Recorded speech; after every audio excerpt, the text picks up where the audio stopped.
합니다. 얼마 전에 한 목사님과 대화를 나누던 중에 저희도 이제 회기가 마치고 이제 얼마 있지 않으면 이제 발령을 받게 됩니다. 아직 시간이 조금 남기는 했지만 발령을 받게 돼요. 그래서 이런저런 이야기를 하다가 뭐 합회가 명령하면 어디든 간다라고 그 말씀에 순종하고 또 하나님이 명령하시면 그곳에 순종하고 따른다라고 서로 이야기를 나누다가 그런데 한 가지 피해야 하는 곳이 있는데 그곳은 바로 이정환 목사님 후임으로 가는 것은 피해야 된다라고 서로 이야기하고 공감하며 웃었던 기억이 있습니다. 그만큼 정말 능력 있고 또한 이렇게 하시는 정말 좋은 목사님인 것 같습니다. 오늘 이 시간 하나님의 말씀을 나눌 때 정말 부족하지만 오늘 이 시간 성령 충만한 시간이 되기를 간절히 바랍니다. 힘센 어깨 따뜻한 가슴이라는 제목으로 말씀을 드리길 원합니다. 이 말씀 가운데 어린이부에 대해서도 잠깐 말씀을 좀 나누기를 원합니다. 2000년에 제가 5월에 군 제대를 했습니다. 군 제대를 하자마자 복학을 하지 않고 천명선교사를 지원을 해가지고 6월 달에 이제 천명선교사 본부에서 교육을 받은 이후에 인도네시아 와메나라고 하는 곳으로 발령을 받았어요. 근데 그곳이 쉽게 갈 수 있는 곳은 아닙니다. 그래서 배를 타고 한 15일 정도 배를 좀 탄 것 같고요. 그리고 뭐 대기하는 시간, 뭐 이렇게 기다리는 시간 다 해서 한 달 정도 걸려서 경비행기를 마지막으로 타고 해발 4,000m이기 때문에 뭐 경비행기 외에는 들어갈 수가 없기 때문에 경비행기를 타고 이곳으로 이렇게 도착을 했습니다. 근데 도착을 했는데 눈을 어디에 둬야 될지 모르겠어요. 그래도 그나마 제가 조금 가린 겁니다. 제목으로 좀 가려놓긴 했는데 도착을 했는데 이 눈을 어디에 둬야 될지 잘 모르겠어요. 우리 남성들 같은 경우에는 그 박으로 그 속을 파가지고 말린 다음에 그냥 그거 하나만 꽂고 다니고 여성들도 마찬가지였어요. 이들에게 있어서는 본인들의 전통 의상입니다. 이것이 전통 의상입니다. 한국 최초의 공군 여자 비행사는 김경호 씨입니다. 근데 자세히 보시면 사진에 나오는 옷들이 똑같은 것을 보게 됩니다. 이 옷을 누가 디자인해 줬냐면 앙드레 김 선생님이 이 옷을 디자인해 줬다라고 이야기를 해요. 그가 이렇게 이야기를 합니다.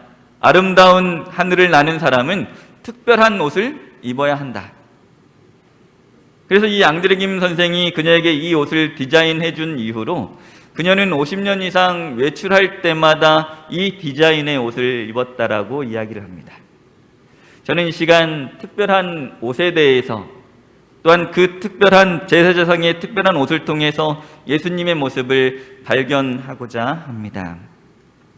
출애굽기 28장 2절의 말씀입니다. 내 형 아론을 위하여 거룩한 옷을 지어서 영화롭고 아름답게 할지니. 하나님은 모세에게 대제사장 아론을 영화롭게 할 거룩한 옷을 만들라라고 말씀하셨습니다. 그 옷이 바로 이 옷입니다. 대제사장이 입었던 옷 하나하나는 예수님의 품성을 상징을 합니다. 첫 번째, 이 대제사장의 어깨에 새겨진 그 견대, 거기에는 이름이 새겨져 있습니다. 출애굽기 28장 9절부터 12절에 있는 말씀을 보면 홈한 옷 2개를 취하여 그 위에 이스라엘 아들들의 이름을 새기되 그들의 연차대로 6 이름을 한 보석에 나머지 6 이름은 다른 보석에 보석을 새기는 자가 인에 새김같이 너는 이스라엘 아들들의 이름을 그 2 보석에 새겨 금태에 물리고 그 2 보석을 에봇 2 견대에 붙여 이스라엘 아들들의 기념 보석을 삼되 아론이 여호와 앞에서 그들의 이름을 그 2 어깨에 메어서 기념이 되게 할지며. 대제사장이 입었던 옷 중에 가장 화려하고 정교한 옷이 바로 이 에봇이라고 하는 옷입니다. 이 에봇은 어깨부터 무릎까지 오는 마치 앞치마처럼 생긴 옷으로 성소의 휘장과 마찬가지로 청색과 자색과 홍색과 백색 실로 만들어진 옷이 바로 이 에봇이라고 하는 옷입니다. 근데 이 에봇에는 이 2 견대가 있습니다. 이 루비의 일종인 호마노가 이 두 개가 거기에 붙어져 있는데요. 이 그 두 보석에는 이스라엘의 12지파의 이름이 순서대로 기록되어져 있습니다. 6명씩 나누어져서 새겨져 있습니다. 근데 여러분, 혹시 어깨라고 하는 이야기를 들으면 어떠한 느낌이 좀 드십니까? 어깨라는 단어를 들으면 어떠한 생각이 좀 드셔요? 무게감. 네. 그러니까 어깨가 떡 벌어졌다 라는 말은 어떤 때 사용을 합니까? 이 사람 힘 좀 쓰겠다 라고 사용할 때 어깨가 떡 벌어졌다라고 이야기를 합니다. 어깨가 축 처졌다라고 표현할 때는 무슨 느낌입니까? 네, 그렇죠. 낙심해서 힘이 빠졌다라는 그러한 느낌입니다. 그리고 어깨가 무겁다라는 말은 책임감이 크다라는 느낌입니다. 그리고 사람의 어깨는 보통 힘이나 이 책임감이나 이러한 것과 관련이 있음을 보게 됩니다. 이 대제사장의 두 어깨에 이 보석에 새겨진 12지파의 이름은 이스라엘 백성 중 백성 한 사람 한 사람을 위한 대제사장의 책임감을 의미했다. 우리의 대제사장인 예수님은 우리 한 사람 한 사람의 이름을 기억하시며 우리를 자신의 어깨에 짊어지신다. 저는 지난 5년간 이 어린이부와 무지개교회를 겸임해서 섬겼습니다. 무지개교회 성도들 얼마나 좋은지 모릅니다. 다 이해해 주시고 또 어린이부 사역을 하는 데 있어서 부족함 없이 지원해 주시고 후원해 주셨습니다. 그리고 또한 어린이부 사역을 하면서 좋은 분들을 많이 만나고 정말 많은 것들을 배웠던 시간입니다. 근데 이 두 가지를 하면서 정말 많은 책임감을 느끼게 됩니다. 지금 어린이부 사역이 또한 전체적인 상황과 또한 현상 속에서 쉽지만은 않은 것이 사실입니다.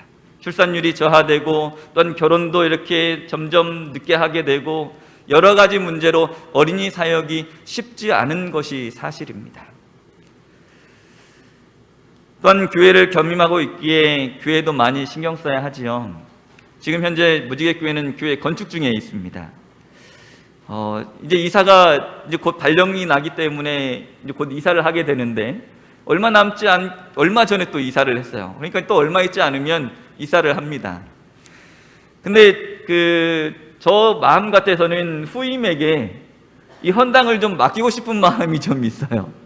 이 마지막에 헌당을 하게 되면 신경 써야 될 일도 많고 해야 할 일도 많기 때문에 이 후임에게 좀 넘기고 싶다라는 그런 생각들도 있는데 우리 교우들이 목사님 계실 때 헌당해야 되겠다라고 지금 얼마나 열심히 교회를 짓고 있는지 모릅니다. 참 감사한 일이라고 생각이 들어집니다. 근데 여러 가지 그런 무거운 짐들과 책임감을 분명하게 느낍니다. 가장으로서의 책임감도 마찬가지죠.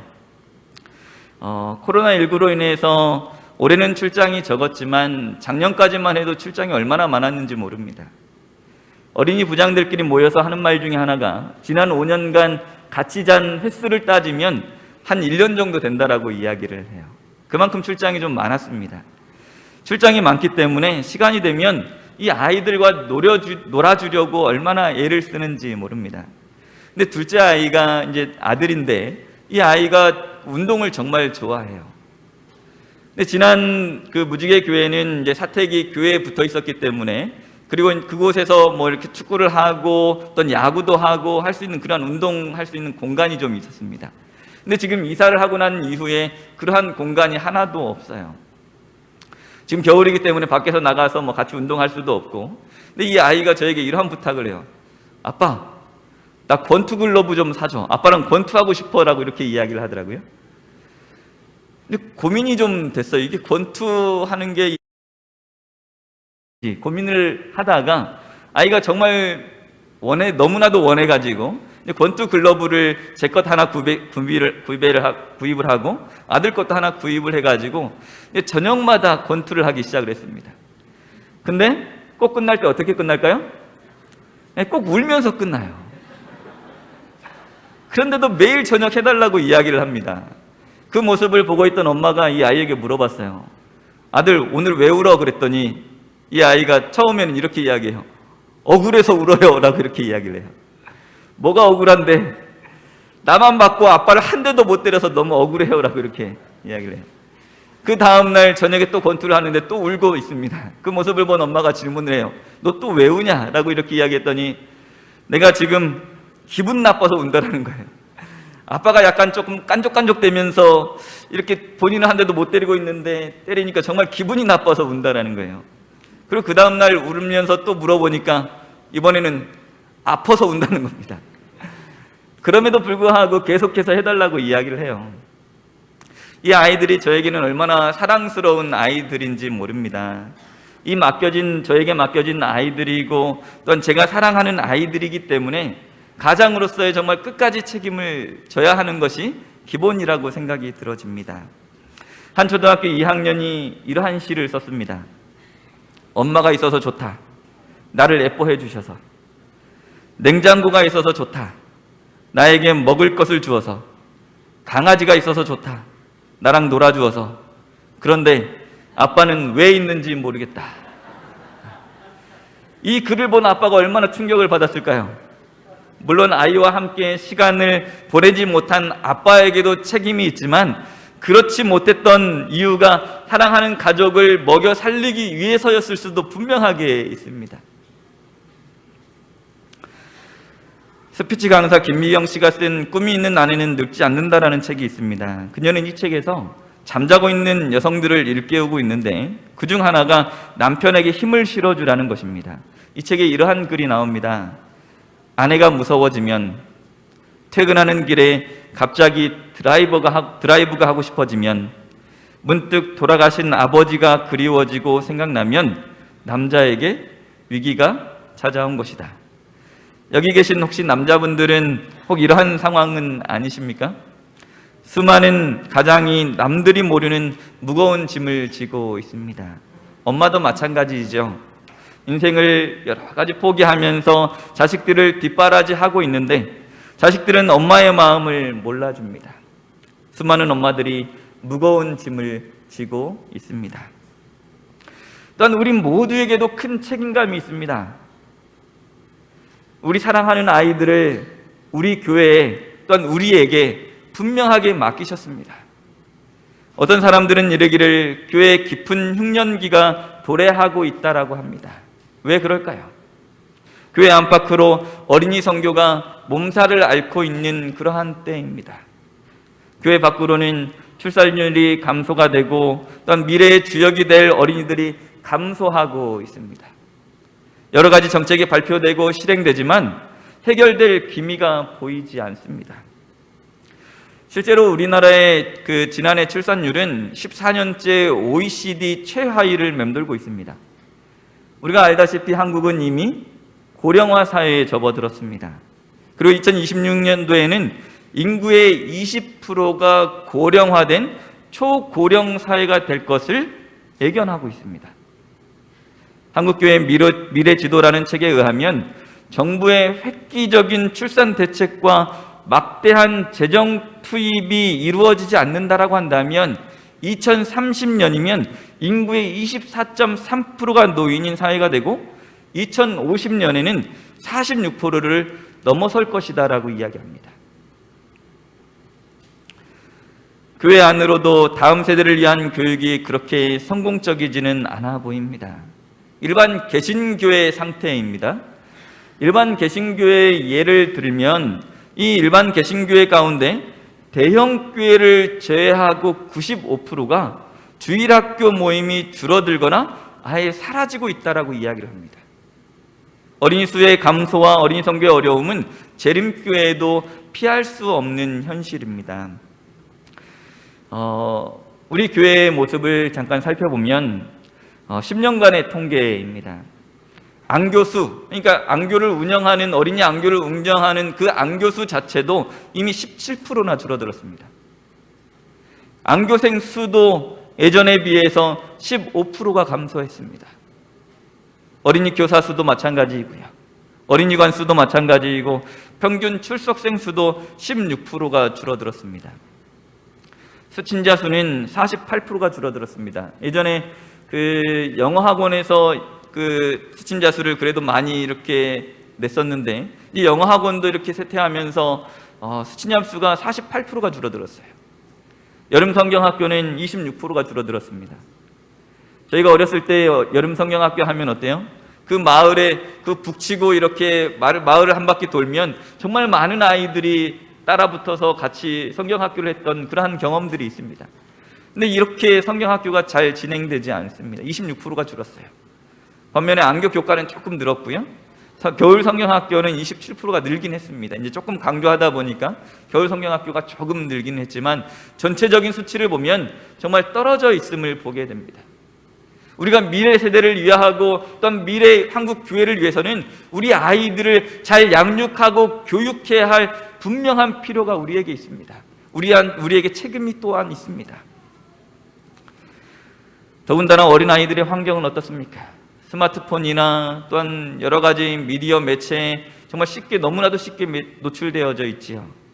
구글에 예수님이라고 하는 단어를 검색을 하면 4억 1,600만 건의 결과가 나옵니다. 반면에 성적인 단어를 검색하면 9억 5,100만 건이 검색이 된다라고 이야기를 합니다. 전 세계 인구의 3분의 1을 차지하는 어린이들, 장차 다음 세대가 될 어린이들이 사는 주변 환경이 긍정적이기보다는 부정적인 환경 가운데 놓여져 있지요. 이것은 실제 사진인데요. 예전에 교회였던 곳이 이제는 술집으로 지금 변하고 있다는 것입니다. 유럽의 교회들은 건물을 잘 짓고 인테리어를 멋지게 했는지 술집이나 호텔, 맥도날드 이러한 가게들로 팔리고 있음을 보게 됩니다. 어찌하여 불과 한두 세대 전만 하더라도 종교개혁을 일으키고 우리들에게 성경을 전수해 주었던 이 유럽의 교회들이 이렇게 되었을까요? 어떤 분은 이렇게 이야기합니다. 한 세대를 잃어버렸기 때문이다. 우리가 지금 준비하지 아니하면, 우리가 지금 이 아이들을 잘 양육하고 교육하지 아니하면 우리도 마찬가지가 될 것입니다. 대충의 어린이부에서 발간한 어린이 사역 핸드북에는 이와 같은 조사 결과가 기록되어져 있습니다. 예수 그리스도를 믿기로 결심하는 사람들의 비율을 따져보면 32%가 5에서 12세의 어린이들입니다. 4%가 13세부터 18세이고 6%가 19세 이상의 성인입니다. 그러니까 48%는 어때요? 4세 이하의 모태신앙을 뜻합니다.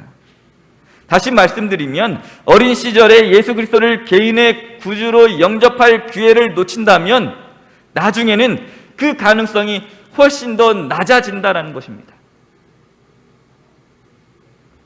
루이스 부시가 이러한 이야기를 했습니다. 4세에서 14세까지 세대들이 세상을 변혁시키는 능력과 가치를 가진 사람들이라는 점을 간과해서는 안 됩니다. 그들의 가능성과 잠재력에 집중해야 합니다. 한국 교회가 이를 도외시한다면 현재의 성장과 축복은 어쩌면 기성세대로 만족해야 할지도 모릅니다. 교회 학교는 학교 교육에 밀리고 있습니다. 다음 세대를 위한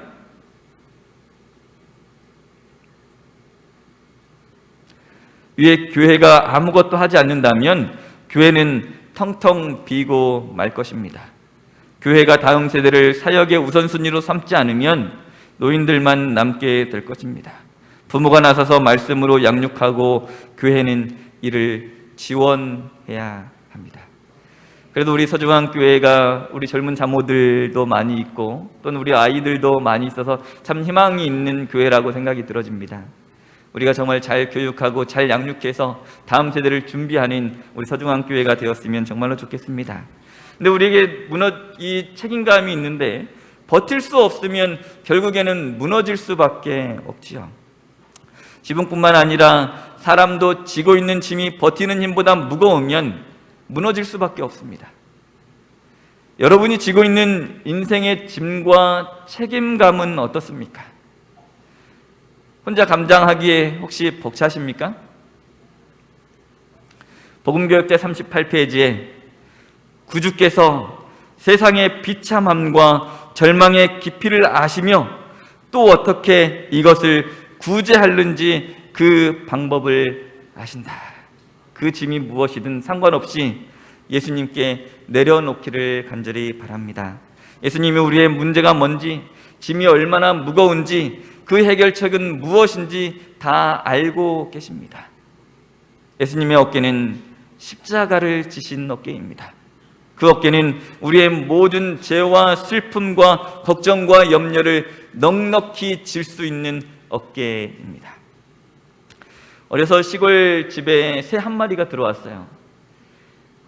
이렇게 새를 잡는 게 쉬운 일이 아니어서 저도 어렸기 때문에 이 새를 빨리 밖으로 내보내고 싶은 마음에 창문을 열고 문을 열고 이렇게 쫓아다니는데 어때요? 이게 새가 창문으로 안 가고 자꾸 그냥 안쪽으로 이렇게 들어가는 겁니다. 한참을 쫓아다녀도 이 새가 잘 나가지 못하는 겁니다. 제가 왜 새를 이렇게 열심히 쫓아다녔을까요? 새를 잡기 위해서가 아니라 밖으로 내보내기 위함이었습니다. 새가 밖으로 나가야 자유롭게 날 수 있기 때문이죠. 사랑하는 여러분, 예수님이 여러분을 찾고 계십니다. 여러분을 힘들게 하려고 찾는 것이 아니라 참 자유를 주시기 위해서 여러분을 찾고 계십니다. 마음의 무거운 짐과 마음의 분노와 미래에 대한 걱정과 이런 모든 것들을 오늘 이 시간 예수님께 다 내려놓는 우리 모두가 되었으면 좋겠습니다.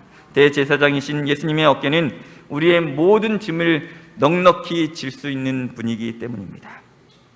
두 번째로는 대제사장의 가슴에 새겨진 이름입니다.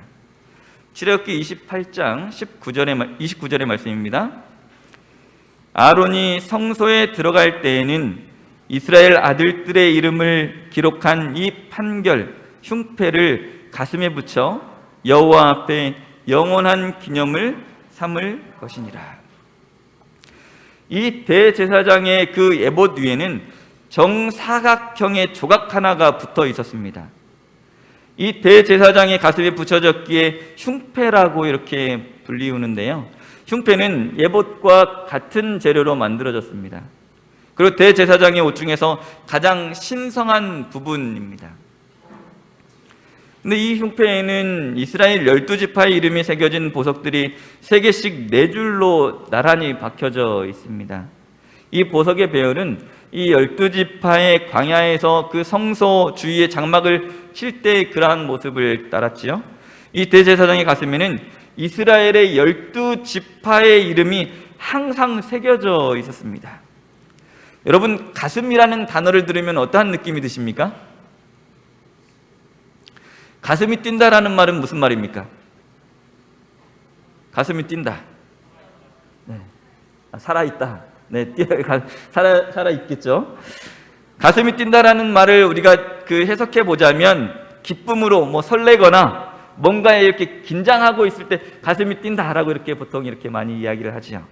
그러면 가슴이 아프다라는 말은 그냥 그대로 받아들이지 마시고 우리가 그 의미를 해석을 해보면 가슴이 아프다라는 말은 무슨 말입니까?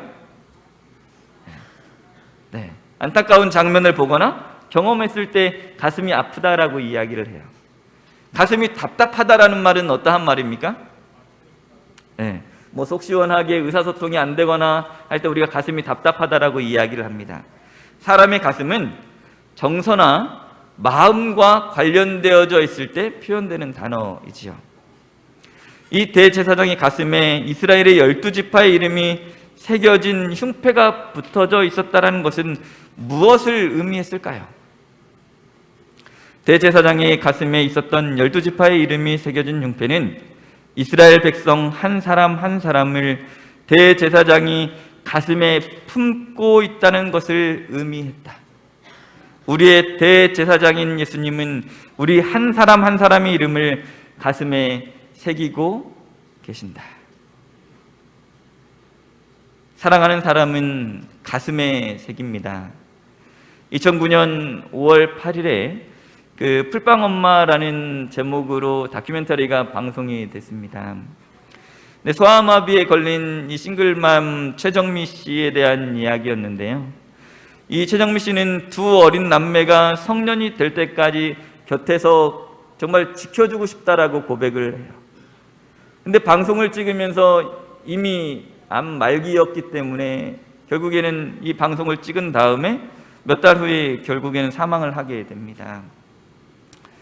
눈에 넣어도 아프지 않을 딸을 가슴에 새기고 그렇게 돌아가시죠. 여러분의 가슴에 사랑하는 사람의 이름이 새겨져 있습니까? 세상 위험으로부터 그들을 안전하게 지켜주고 싶은 사람들이 가슴에 새겨져 있습니까? 그들이 기쁘고 행복하게 살 수 있다면 어떠한 희생이라도 다 할 수 있는 그러한 사람이 가슴에 새겨져 있습니까? 여러분의 그런 마음과 비교할 수 없이 큰 것이 우리를 향한 예수님의 마음입니다. 왜냐하면 그분의 가슴에 우리 한 사람 한 사람의 이름이 새겨져 있기 때문입니다. 부자 선지자 350페이지는 이렇게 기록합니다.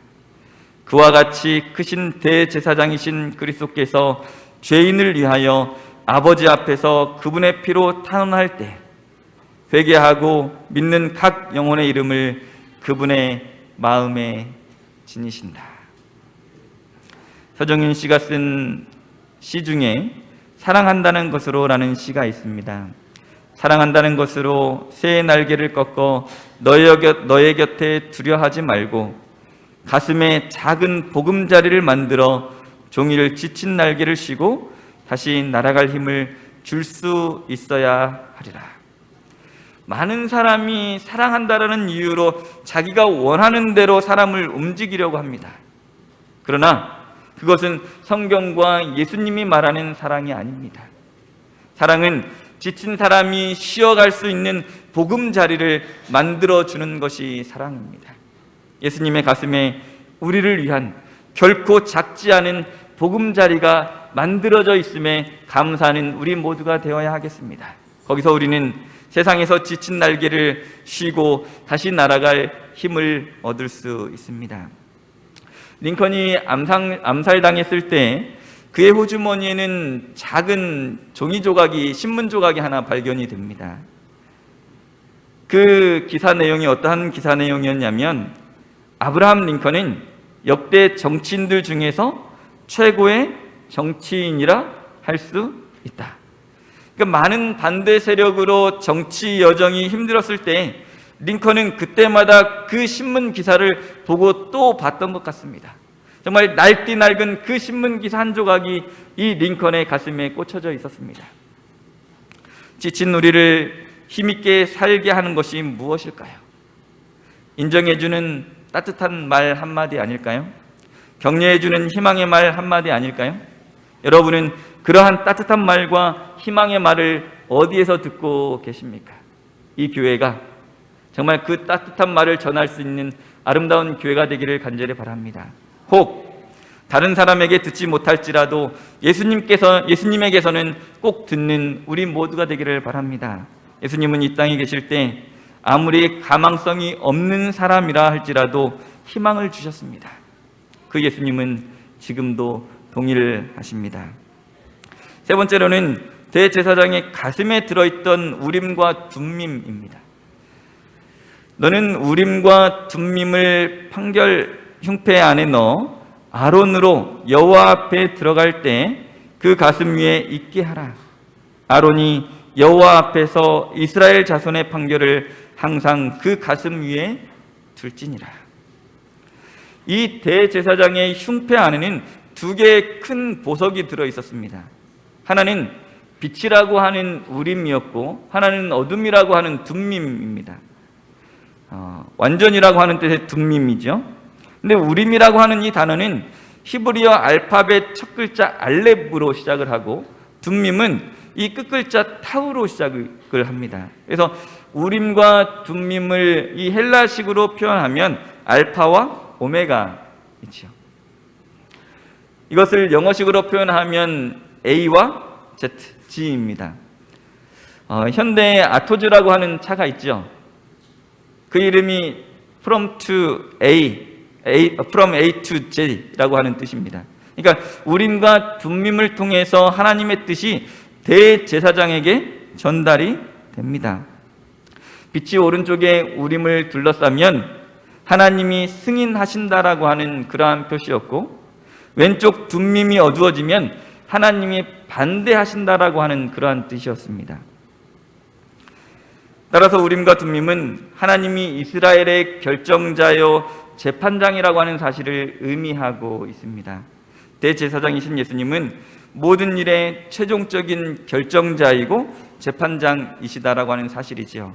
여러분, 재판 혹은 심판이라는 단어를 들으면 어떠한 느낌이 좀 떠오르십니까? 왠지 사랑과 자비와는 조금 거리가 느껴지는 그러한 단어라고 많은 사람들이 생각하기도 합니다. 그러나 각시대대행수 541페이지는 이렇게 기록합니다. 하나님께서는 온 우주의 유익을 위하여 또한 당신의 심판을 받는 대상자의 유익을 위하여 악인들에게 벌을 내리신다. 요즘 많은 사람들이 시골보다는 이렇게 도시로 가려고 많은 사람들이 하지요. 어떠한 곳이 좋은가 좋지 않은가는 사람의 느낌에 따라서 조금 달라지기는 합니다. 어떤 사람은 아파트가 좋다라고 하고 어떤 사람은 그냥 전원주택이 좋다라고도 이야기를 합니다. 어떤 사람은 미국이 좋다라고 이야기를 하기도 하고 어떤 사람은 살 곳이 못 된다라고 이야기하기도 합니다. 천국도 그와 비슷한 곳이 될 수도 있습니다. 모든 사람이 천국을 좋은 곳으로 여기지는 않을 것입니다. 예수님을 만날 기회가 많지만 자비의 초청을 거절했던 사람에게 천국은 천국이 아닐 겁니다. 그들에게 하나님을 찬양하는 일은 불편하고 하늘의 순결과 이타심은 낯설고 괴로울 수 있습니다. 그들에게 죄가 있기 때문에 거기서 피하고 싶어 합니다. 예수님은 결코 악인들을 하늘에서 제외시키지 않으셨습니다. 다만 자신들이 그곳에 살기에 적합하지 않기 때문에 스스로 제외되는 것이지요. 이것이 바로 악인들에게 내려지는 분리이자 심판입니다. 어떠한 경우든지 예수님의 심판은 사랑과 자비에 근거하고 있음을 기억하셨으면 좋겠습니다. 그분은 십자가를 지실 만큼 인간에 대한 사랑과 동정이 가득 찬 분이기 때문입니다. 사랑하는 여러분, 정말 그 예수님의 그 아름다운 사랑과 그 은혜를 늘 체험하며 살아가는 우리 모두가 되기를 간절히 바랍니다. 마지막으로 인생의 무거운 짐들을 예수님의 힘 있는 어깨에 내려놓을 필요가 있습니다. 지난 한 주 살아가면서 혹 지치고 힘들었던 모든 것들을 우리 하나님 앞에 내려놓게 되기를 간절히 바랍니다. 코로나19로 인해서 또한 삶이 어렵고 팍팍해지고 어려운 이 시기에 정말 하나님을 만나는 우리 서중앙 교회 모두가 되기를 간절히 소원해 봅니다. 삶의 답답한 가슴을 예수님의 따뜻한 가슴에 털어놓을 필요가 있습니다. 자비를 거절하는 악인의 심판조차도 그들에게 유익이 되도록 행하시는 그 예수님께 모든 것들을 다 맡기는 우리 모두가 되기를 바라고 정말 한 걸음 더 나아가 어제보다 더 친밀한 관계로 살아가는 우리 모두가 되기를 간절히 바라면서 말씀을 마치겠습니다.